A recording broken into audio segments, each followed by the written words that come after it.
During times of uncertainty, it is normal to feel anxiety and stress. Everyone reacts differently to times of stress. Everyone copes in different ways, and we all have times in our lives where we have struggled to cope. This highlights the importance of healthy coping during times of stress. And that's what I want to spend a few minutes talking about today.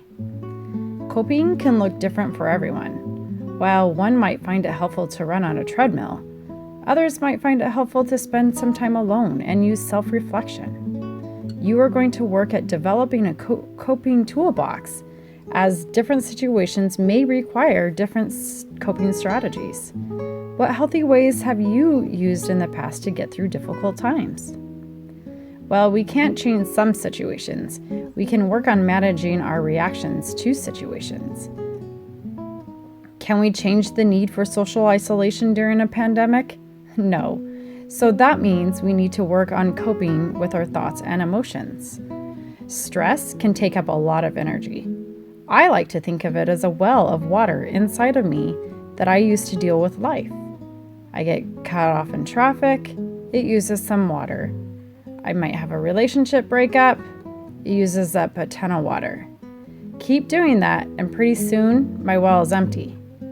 The important thing is we can add water to our well the same way we can take it out. For example, exercising burns off energy. Going for a walk, exploring nature can be ways of adding water to the well.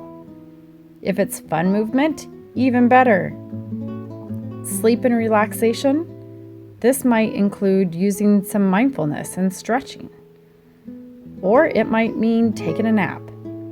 Appropriate rest helps us recover and adds water to our well. Social support gives us energy.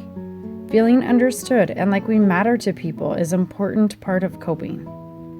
Self-expression, art, music, talking to friends, talking to a professional, journaling, or just trying to figure out what's going on in our own head can add water to our well.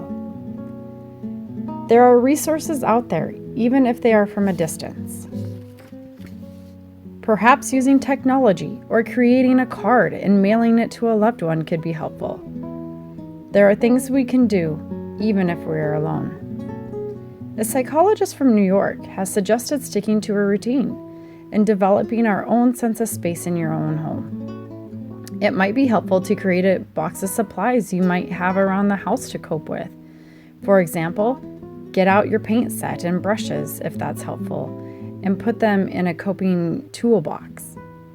Finally, it's important to maintain a balance between staying informed and seeking credible information and taking time to step away from it. Limit yourself to once or twice per day by checking updates. So my challenge for you is, how are you going to add water to your well? How can you stay active? What kinds of rest gives you energy? How can you stay connected to people in your life? How will you express yourself? Remember, stressful situations are often temporary, which gives folks hope to get us through. You're not alone. Use your coping skills and notice the difference in you.